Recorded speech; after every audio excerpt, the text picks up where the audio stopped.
Represent the B/Slash Ranch. We're a mom and pa operation that centered around Franny, Wyoming, where we graze cattle in the summer. And then also we graze cattle on the iconic Heart Mountain, just north of you, where you're at up here. And also a little bit west of Thermopolis on Cottonwood Creek. Little Wyoming on Heart Mountain is in about 2003. Some of you folks might remember Kevin Hurley and Jerry Altermat, game and fish biologist. They came to us in about 2003, and we had a really nice forest permit up the North Fork, just between Cody and Yellowstone Park. It was our understanding that it was a prime wintering ground for bighorn sheep. So Kevin Hurley came to us and suggested that this would be a great opportunity if we'd be willing to move so they could retire that allotment and use it for winter range for sheep. And then also Jerry Altermat was involved with that decision to help with winter habitat for the elk. And so we met with them, and through several different financial considerations, they moved us to Heart Mountain. And that was just about the time Heart Mountain was bought by the Nature Conservancy to protect the iconic Heart Mountain. There's a tremendous amount of geological fauna and flower up there that's very delicate. And they decided to preserve that. And that was one of their goals, to do that. After that relationship occurred and we moved, and we've been there now for 14 years. And it was a good move for us because we were starting to see some deprivation occurring from wolves that were just introduced in Yellowstone Park.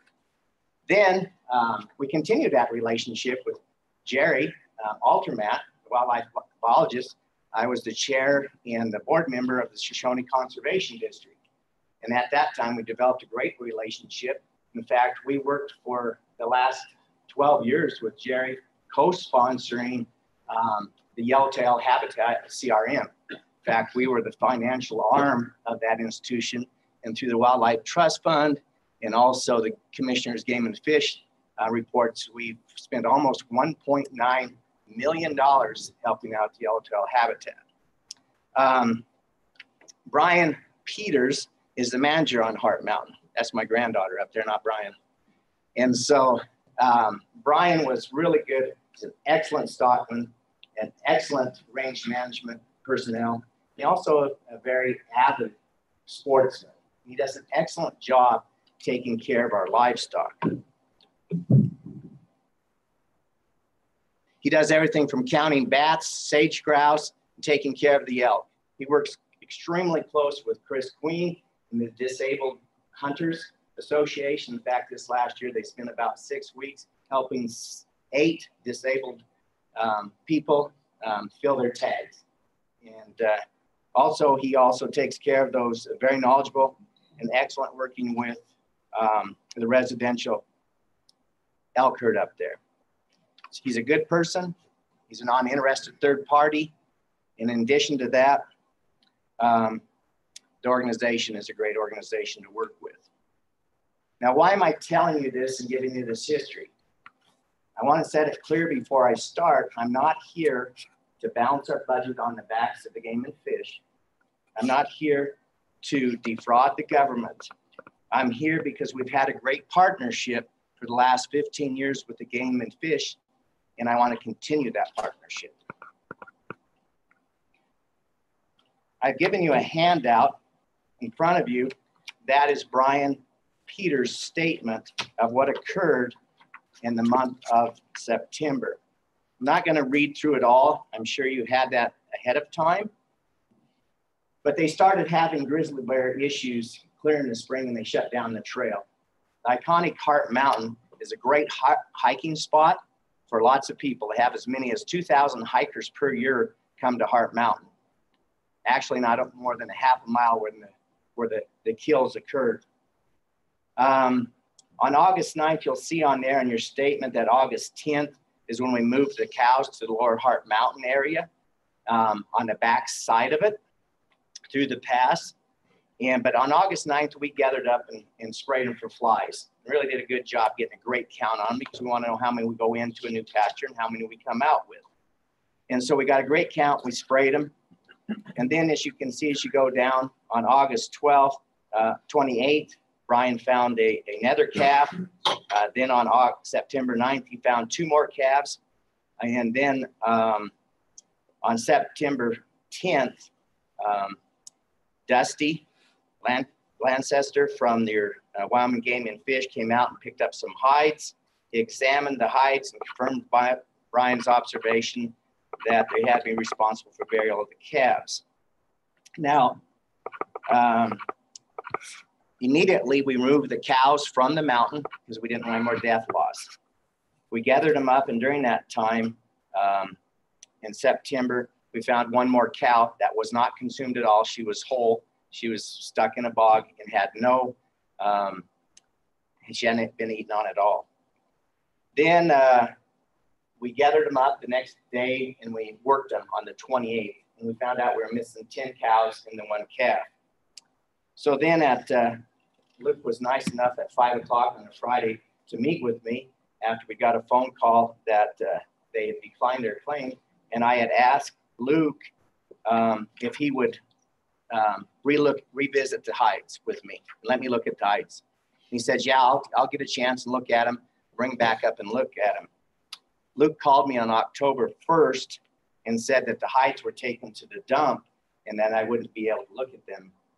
And then I asked, can I have a report on the hides and your confirmation? And they said at that time that they don't do reports and that it's just a verbal confirmation that they denied the deaths. So I've yet to receive any type of claim on that. Okay. State statutes say that you're mostly likely not doctrine, that the evidence means reasonable tendency to support the conclusion, evidence that this is competent, relevant, the material in which to a rational and impartial mind, which are you folks, leads or involuntary leads to a conclusion from which there is a valid, just, and reasonable substantiation. So if that's your doctrine that you have, the department has to follow, I went ahead and decided that I needed to develop a doctrine that would help me out. And this is most likely was a bear kill doctrine. Here's where I start my presentation, why I feel wholeheartedly that this was a deprivation. No death has ever occurred in that pasture on the past 12 years. 0. The cattle are checked every other day for water and herd health. There's pipelines up there. You guys know what happens when pipelines go down. Cattle don't have water. So they're checked. Brian does a great job on that. Dr. Acey, and that'll be your second page right there. He gave a statement. He's our local vet. And if you want to turn to that, it just basically says that the health on ours. We have a great vaccination program. We start out the first couple of days they're born, we give an Alpha 7 shot, Vision 8 at 3 weeks, Vista 5 prior to going to the mountain, and a Vista 1 3 weeks prior to shipping. So no health problems, no issues whatsoever. Anytime, no doctor, no vet came up there, and we didn't doctor 1 calf the whole year that they were on Heart Mountain. And this is very typical. We just have a good health program, and they do a great job taking care of them. Okay. I don't know if we can zoom this up. I was told, working with Luke in the past few years, that how they determine that a bear has killed your calf is that 2 of 1 ways. They look at the hide, and I pick up the brochure the folks had out there that showed some atypical ones, not necessarily our cattle, but what happens when they have visuals. Our cattle were pretty much consumed. There wasn't much to pick up except the hides, but the skulls were left and never investigated. And one of them, as you can see, and I don't know if you can see, from the pole down to where the muzzle would be, there's a tremendous crack. Now, I had the opportunity for 18 years to teach at Northwest College in animal science and meat fabrication. And during those 18 years when I taught all of those classes, whether we did anatomy or dissection or meat processing, never once did I ever see a skull that was cracked like this. That poor sucker got whacked upside the head pretty hard. You can see the line that's cracked down through the head. Also, we were told that by better experts I've talked with that usually you don't have two calves buried in the same spot. Usually they take those calves that are live, and this is where the two calves were buried together. And as you can see, the tremendous amount of earth that has been moved to bury those calves. No doubt it was a large carnivore. And then lastly, as you can see in this skull, down at the very bottom, it's my understanding, I'm not an expert, I'll be the first one to admit, but what I've learned is that the bears will have a tendency to reach out, grab those calves by the nose, and sit back on those calves until they suffocate. As you can see in both pictures of the skulls, both of the muzzles are totally missing and broke off. When calves are young age, that's cartilage, and it becomes harder as they become. These were 9-month-old calves weighing about 650 pounds. So that would have ossified, that cartilage would have ossified and become full-blown bone. So those are the three pictures that I have that reached out and concluded that we felt that it was very strongly at least two calves that we could prove were bear kills. We live with our cattle. We're not ranchers that just turn out the cattle and pick up the remains at the end. We know every calf is identified and tagged within 3 days of birth. We had 3 calves that come up missing, first time in 12 years. And their tag numbers were 65, 190, 531. We know exactly which calves it were because the cows came out of that pasture dry within 2 weeks when we gathered them. We sold those calves at 640 pounds at $1.56.5 for a little over $1,000 a head, for a total of $3,004. We missed 7 steers, and you can see the tag numbers up there. We know exactly what they were. We have big, healthy, stout calves. We don't lose them. We live with them. Heifer total loss was $3,004. Steers total loss is $771 for a ground total loss of $10,715. Now I put that down because when I met with Luke the last time, he said, what we do, you'll fill out this affidavit, put everything that you're missing on there. And that's how you came up with the value of $10,715. I was requested to put every calf on there. I can't prove every calf was killed. I think I can prove that 2 were killed. Keeping that in mind, under Section 3WS 231901, 2 calves at 3-point value is 2 times 3.5 equals 7. The average head was 1,071. So the amount that I'm requesting by B/Ranch is 7,497 because I feel definitely that we can prove that those 2 calves were killed by bears. Okay, as I start to wrap this up, I think it's important that we talk about, and I pulled this off your bear management policy page, it's down there, 7 at the very beginning. It is the objective and policy of the Department and Commission to maintain traditional land uses and public recreation to the demographic monitoring area. And Heart Mountain is east of that area. The highway between Cody and Belfry, Montana separates that monitoring area. It's important also that we keep this approach enables traditional land use to continue. I can tell you right now, that is not going to happen. They're in preliminary discussions with the Nature Conservancy this time to no longer graze cattle on Heart Mountain. Yes, why? Okay, you have a corporation such as the Nature Conservancy where over 2,000 hikers hike every year on that prestigious mountain to enjoy it. And within a half a mile of the trailhead, their cattle being killed. Okay, they shut down the whole mountain because of the grizzly bears last year. Okay, so if you're an organization, you have a hiker that might come across a calf kill, a bear's on it, what's the chance there might be human conflict? So they're in a preliminary, we're probably not going to ever get a move up there again and graze on there. It's no longer a working ranch. So right away, we have eliminated one of your guys' goals and objective. Also, I think the key one I want to end up and close with before I take any question is public support is the key to long-term welfare and sustainability of the grizzly bear population. And my closing statement was this: public support for grizzlies from livestock producers can only occur if there is an honest, fair, and common sense process for the producer to receive just compensation for predatory losses, not a bureaucratic and expensive system that places undue hardships and unrealistic burdens of proof upon the livestock producer.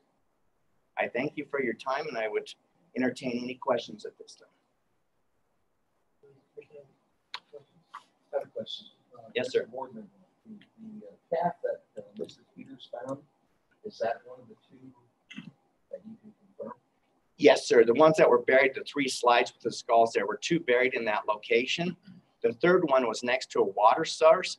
And the one thing I didn't talk much about animal behavior, Dusty came and visited that, and he said it was really weird that the cattle weren't upset. Well, the reason the cattle weren't upset, they've never been around bears before. We all know Pavlov's dog, right? When they did put the dog food in front of the dog started salivating. It's a learned behavior. Just as bears learn to eat cattle or learn to eat out of garbage dumps, also cattle need to learn to be scared of bears. They've never been around bears before. The big old bear looks like a big old cow. Until they learn that this big old cow is probably not very good for them, they're probably not going to be afraid of them. So animal behavior is a learned process, and our cattle need to learn that they've never been around bears. And so I think this is why we had the tremendous loss. It was pretty easy talking. Cows really aren't that smart. So yes, that answers your question. One more question. Yes, sir. When Mr. Peters found the calf, what kind of condition was it in when he found it? The calves were totally eaten. All that was left were skulls, bones, and a very ragged hide. Any other questions? Bet.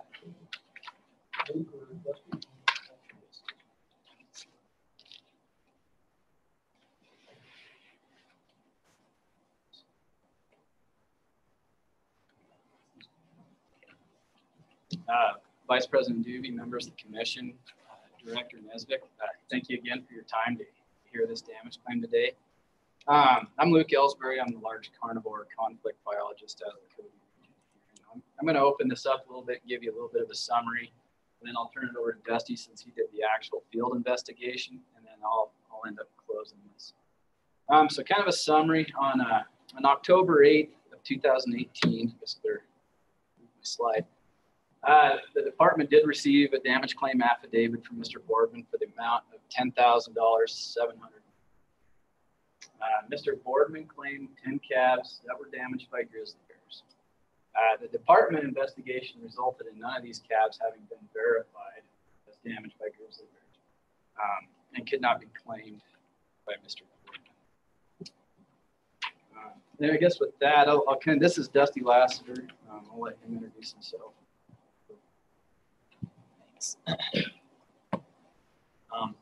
Vice President Doobie, members of the commission, Director Nesbitt.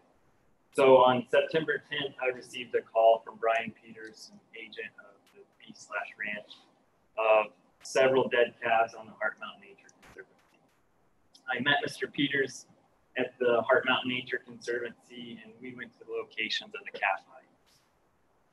At the first location, there were 2 complete calf hides that had been cached by a grizzly bear at the same exact location. Just that picture that you saw from Mr. Boardman. And I noted that was unusual for grizzly bear damage because due to the mobile nature of livestock, depredation is usually dispersed across the landscape. You don't usually see it in the same exact location.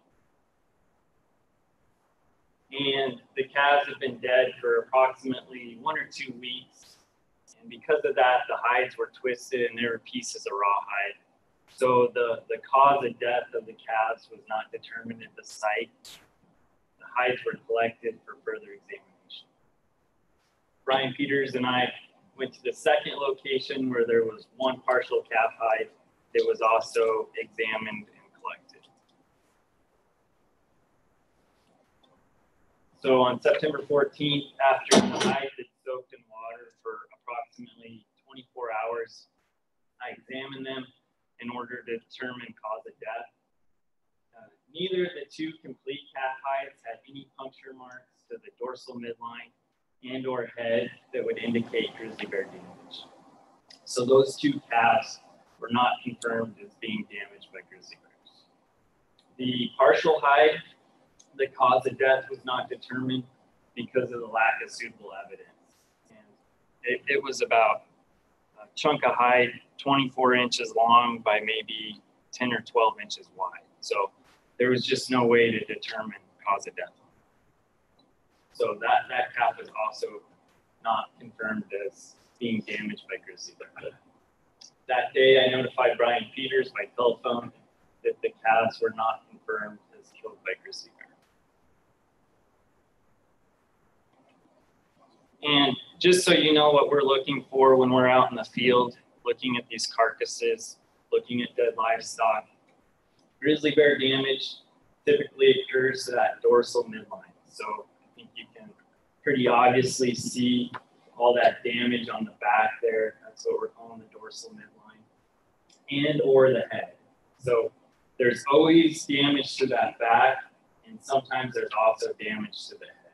So again, this is an example of trauma associated with grizzly bear caused mortality. And this last picture, you can see that bruising and trauma, and then you can also see those canine punctures associated with that bruising on the back. A couple more examples. If these calves are fresh, it's really obvious to determine if it's a bear-killed calf. I often say it looks like a bomb blew up. There's just broken bones and damaged muscle and bruising, and there's punctures associated with that. This picture on the right is a calf that had been consumed by a grizzly bear, and these sticks are where there's puncture marks in that skull. So again, that's really obvious if a hide is fresh. A couple more pictures.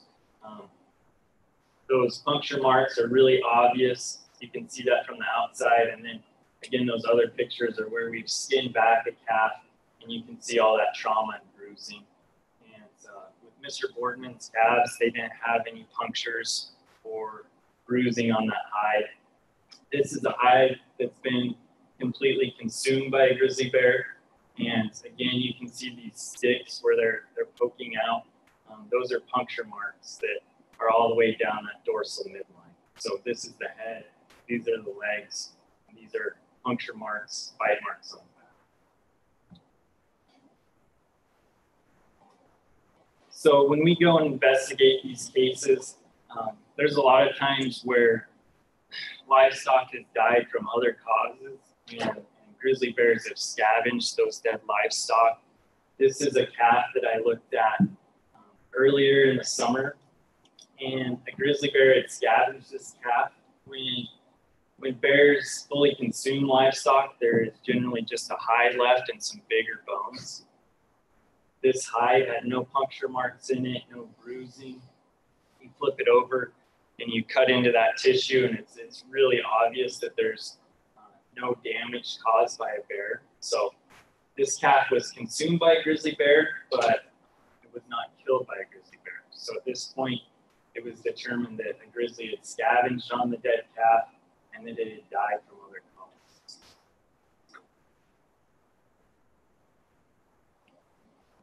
So with that, I'll let Luke talk about how we go through the damage process, damage claim process. Doug, can I have a question, please? Yeah. Where were these carcasses located out in the open by water? Where were they on the land? Yeah, the first two calves were kind of by a mineral block, and then the partial calf was kind of by a water tank, but in the open. I don't know how big the pasture is, Russ. None of these are my calves.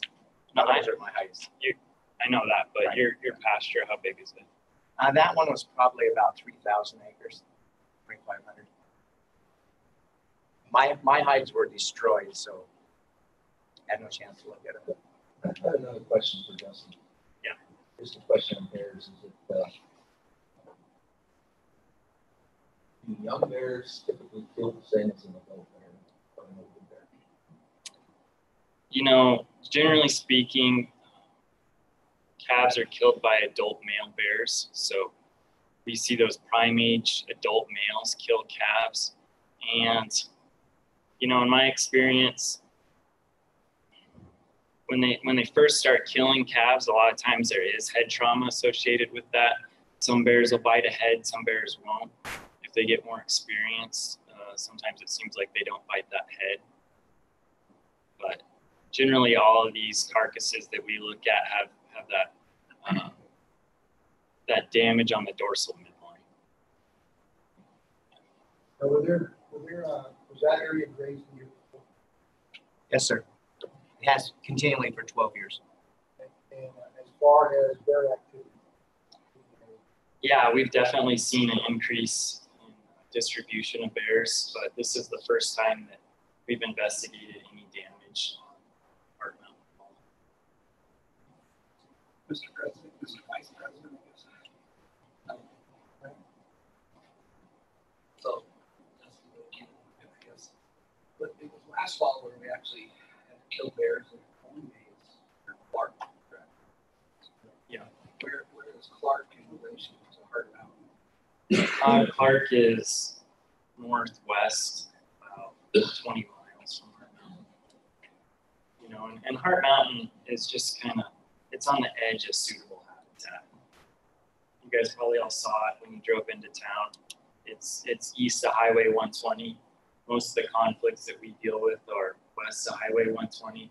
But in probably the last 6-7 years, we've started to see bears expand into that Heart Mountain area and even further east of that. Is Clark further east of Heart Mountain from Cody? It's north.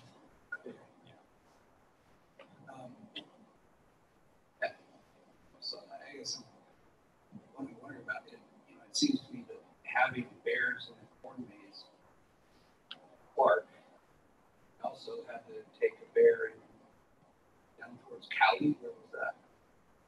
Byron. I mean, there's been a dramatic expansion of grizzly bears that way. It seems to be. Is that accurate or not? Absolutely. Yeah, we've definitely seen bears expand across the landscape. And in the direction away from the demographic area towards Heart Mountain, towards Clark, towards East. Yeah, they've been expanding east in the ecosystem. Can you address the claim regarding the disposal of the hides? Yeah, so about a week after that, I just took those hides to the landfill. I had a dead deer, and I threw those in there.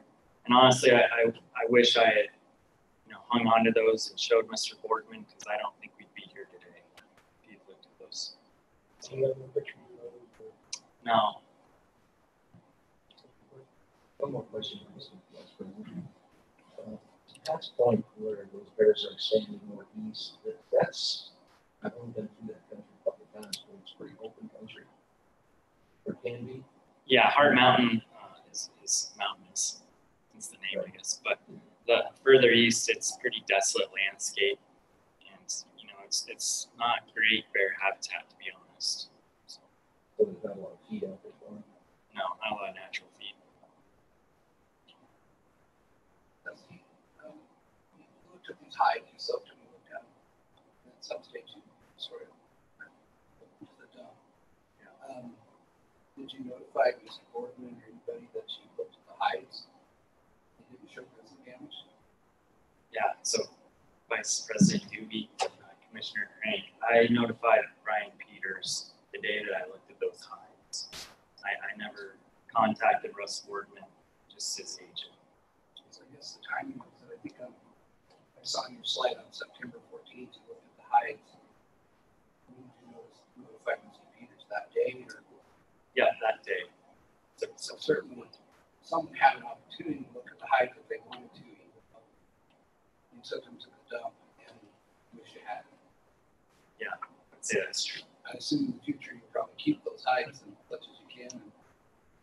Or take pictures or somehow document. Yeah, honestly, we look at so many dead livestock every year. I just really didn't even think about it. Since it is kind of further east, maybe it would have bestowed me to hang on to those hides. But this is a daily thing for us in the fall. It hides in dead livestock. My phone would be nothing but dead cat pictures if I took a picture of every dead cat. I can only imagine the smell of the office. It's a complaint. Yeah. Thank you. Thank you again. And to that effect too, that's part of the reason those hides go to the dump so quick, is to stink up the office area. I'll kind of continue on through this. This is just kind of the process once something is verified. So once we do verify a calf that has been killed by a grizzly bear, or for that matter, a wolf in the trophy zone or a mountain lion, we fill out what's called a livestock damage affidavit. And one copy we retain, and one copy is given to the livestock producer themselves for their records. And then that is later used for the claim affidavit that Mr. Boardman filled out. We don't have any sort of documentation for livestock that is not verified. This is also where the more likely than not comes into effect. And for the evidence we use for the more likely than not, we need to have that livestock animal in hand. And that's where we derive our evidence from, mainly because grizzly bears do scavenge. And we can see that a grizzly bear is in the area and that animal has been fed on by a grizzly bear. But to make it more likely than not, we need to have that livestock. Calves verified in an open range setting that were killed by grizzly bears do qualify for that multiplier of 3.5, and that's through Chapter 28, Section 3A of the damage regulations. And that is to cover missing calves that are believed to be damaged by a grizzly bear. The open section, or Chapter 28, Section 3, it does state the department shall only offer payment for damage to individual livestock confirmed by the department or its representative as having been injured or killed by a trophy game animal. So by regulation, we can't recommend payment for an animal that we can't verify through that more than likely process, more likely than not. So in the case of this claim, Mr. Boardman stated that he had 10 calves as damaged by grizzly bears during the 2018 grazing season.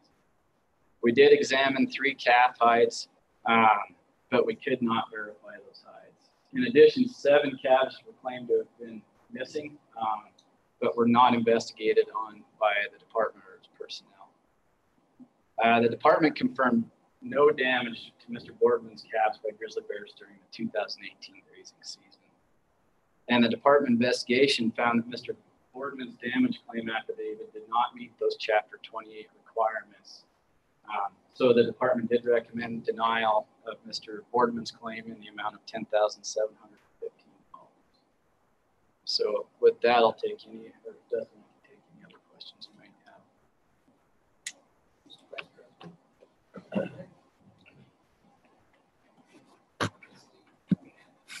Seems like you work 24 hours a day.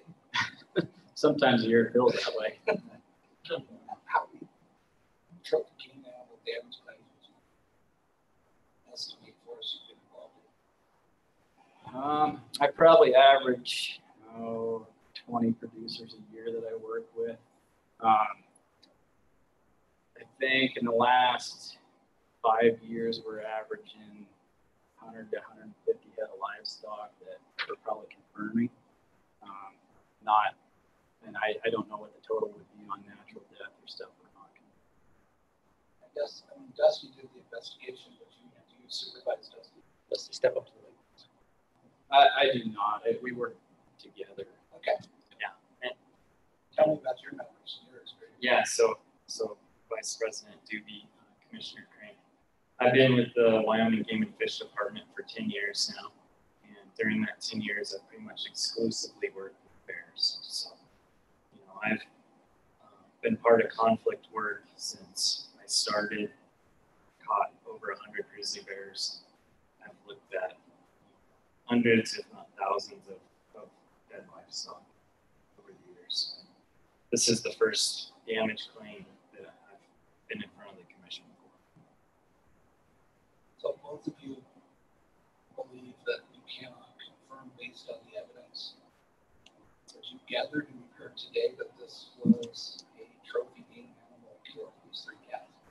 Yes, sir, and that was my decision, and I didn't think that it was more likely than I felt that that was those calves that died from another cause and bears that scavenged.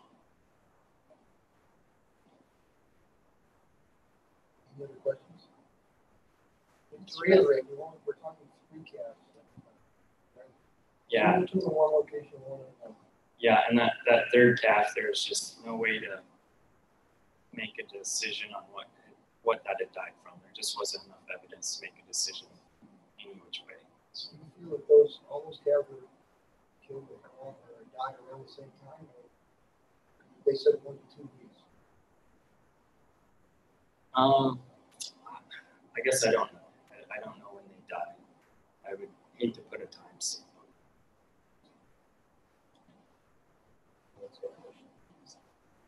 I guess I had a couple too. Are there like mountain lions or wolves on Hart Mountain as well? Sure. Commissioner Doobie, Commissioner Bird. There are mountain lions in that area and occasionally wolves. But in our experience, mountain lion mortality to calves is really rare in Wyoming. And, we look at a lot of wolf damage. And again, I didn't believe that that was wolf damage. Just curious. And then the time frame too. They were found by water, correct? By water hole and by mineral tons. No, they're about a half a mile from the water source. That's when you're up there a lot. Checking water if they were close. Why is the 2-week window? One of them was found by a water tank, correct? The one that wasn't, yeah, it was hard to confirm the small line. Scott's telling him to get up there. Yeah, and that's one thing we found, if I can address that, is that animals that are usually sick, they get a fever, especially in the fall, and they'll seek a water source for coolness. And as in the one slide that was shown, that was about a half a mile from Alkali Creek and a little draw in a perfect kill zone. So where all the dirt had been disturbed. So that's what made us think that the calves, if we found them, like the cow that we found had never been scavenged on, and it was about half a mile down into the creek. And we found that too, just from our observation. Of course, we have to admit we're not carnivore experts, but west of Thermopolis on Cottonwood Creek is that we have found that the bears seem to only eat the calves and scavenge on those that have died kind of fresh. Anything that's, we had a big heifer calf that died of pneumonia or something, and we knew it died, they never touched it. They're stealthy boogers, and I think they don't want to eat a lot of times that animals that didn't die of probably natural causes or a bear kill. And also fence line, the 2-dot land ranch, just the border lines, that's the fence border line exactly to the west. That's a confirmed bear kill right next to us this last fall also. Right? Does it? As far as Hart Mountain goes, there was no bear kills confirmed for the 2-dot on Hart Mountain for all west of the highway. Which is about how far? As a crow flies, maybe 2 miles. Any other questions? Mr. Doobie, I'm prepared to make a motion and have some discussion.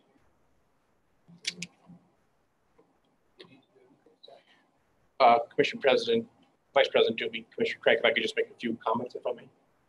I think it's clear that we've used verified or dead hides in the past to verify or not confirm kills by grizzly bears.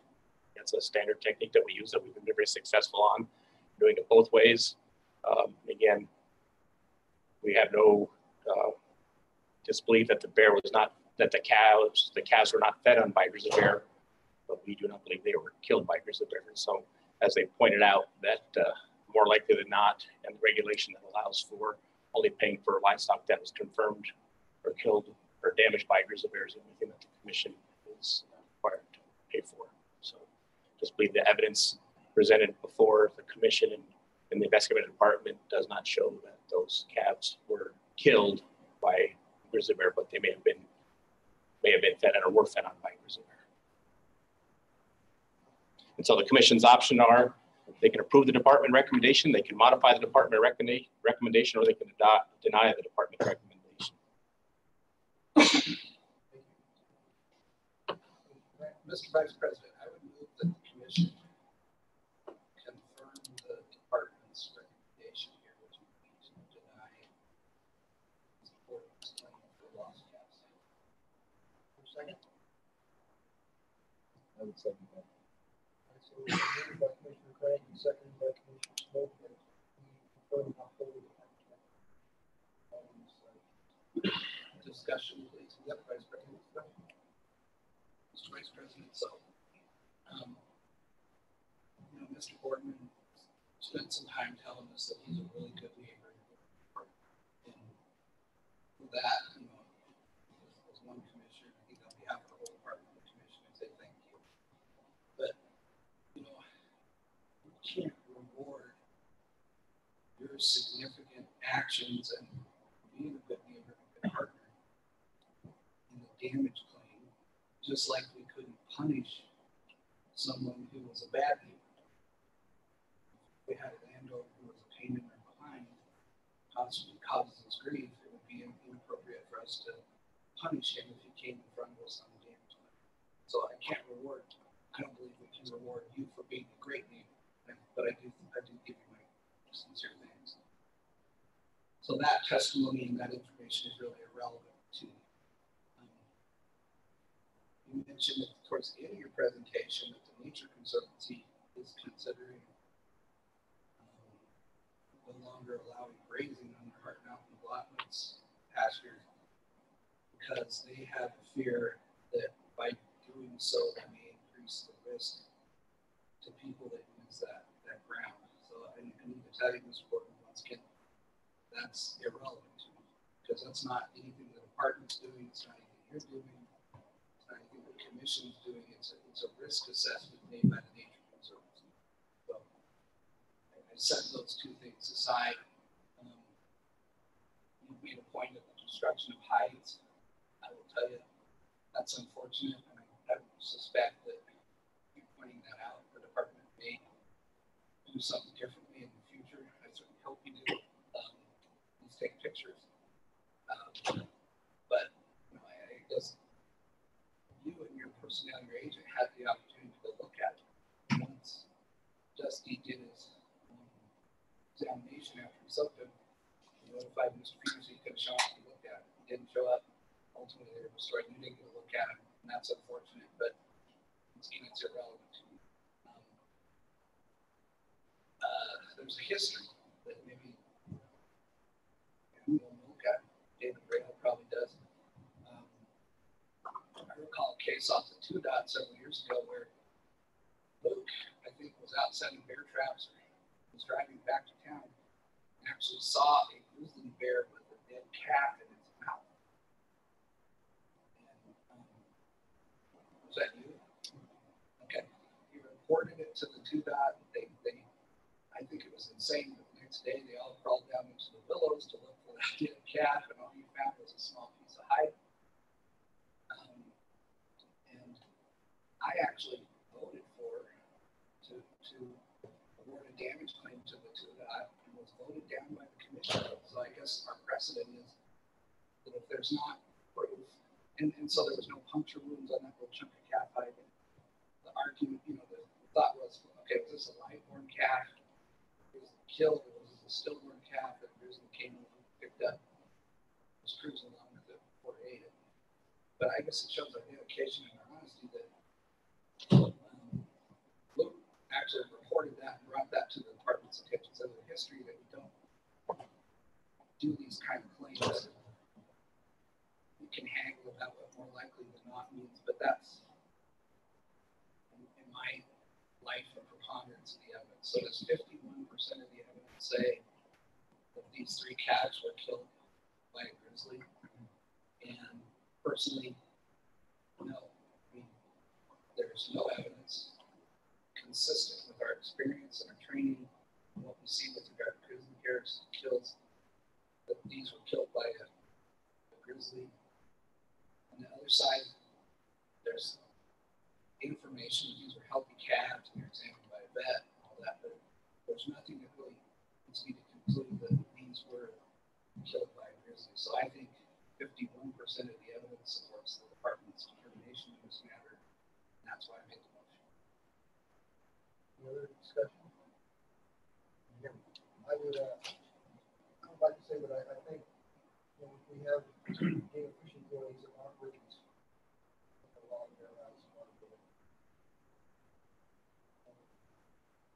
I know I myself have been, I would say, the opposite of the fishery, the same exact situation that we were in. I found a cat that was dead. He was bear ate, but could not confront the bear killed him. I keep that one myself. So I know we've done it. Any other discussion? I called for the question. Questions been called? All those in favor of the motion of confirming and upholding the department's recommendations, say aye. Aye. Opposed?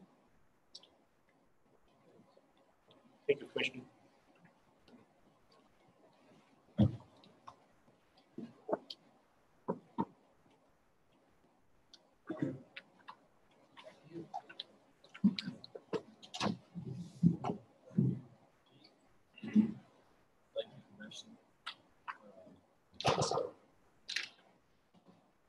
Yep.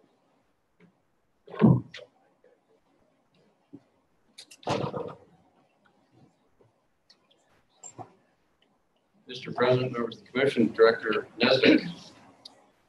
Okay, this agenda item is obtaining preliminary approval of your FY20 budget. So we talked a lot about budget yesterday, so I'll just make this introductory comments pretty brief. I just want to set the stage for the discussion, and then Melissa from our fiscal division will come up and give the presentation.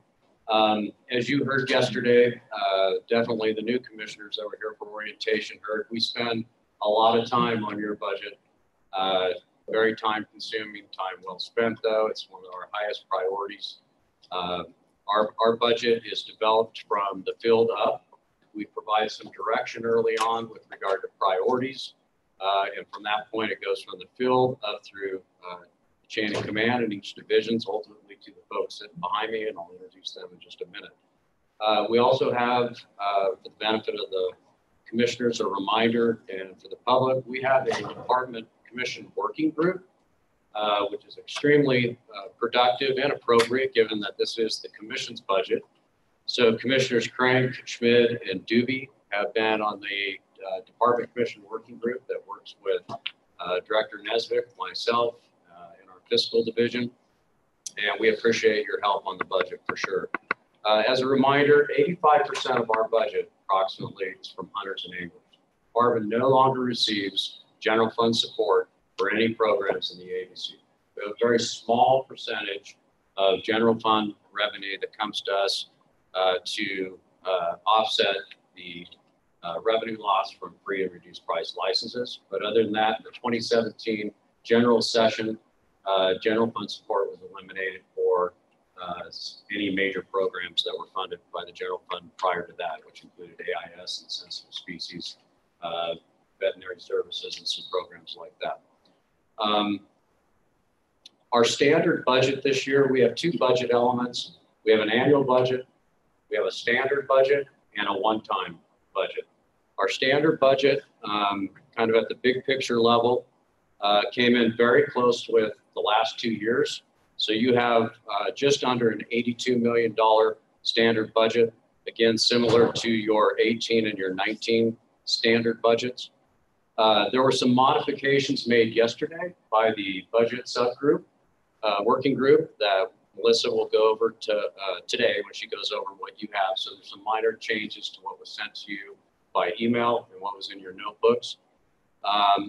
Also on that standard budget, and as you know, today's preliminary approval will come back to you in July for final approval. So there's time for modifications to be made to that budget from today. One modification that we know that will take place, in addition to anything else that comes up today, is the governor's budget bill, which did pass through this last legislative session, did include a salary increase for state employees. We have not had time to work out the ramifications of that budget-wise. We're working with our A&I downtown Human Resources Division and the governor's office right now to determine that. But there will be an increase in the commission's standard budget because of that. And in July, we will have that figured out for you and we'll present the final budget to you for your final review. So today, Melissa's going to come up. She's going to give the presentation. We have a PowerPoint. As you can see behind me is the budget group. I introduced these folks to you yesterday. They spend an awful lot of time on your budget, and I want to thank them right now for all of their work on the budget. And also, if questions come up, in the past, often we've had either myself or we've had fiscal division try to answer those specific questions that come up in the various divisions. I think it would be more productive for us for those questions to be asked of that particular division. So that's why they're here. If you have questions from wildlife or fish or services, they're right here to come up and answer any of those questions that you may have.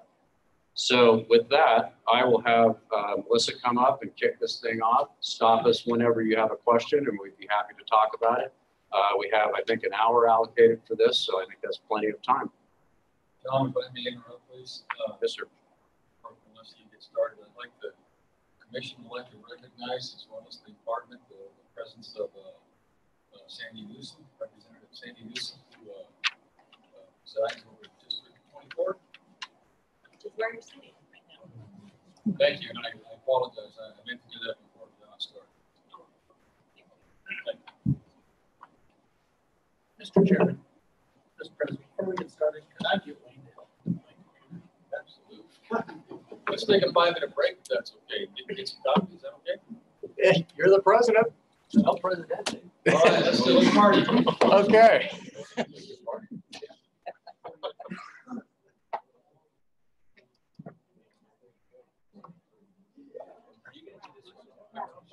Richard?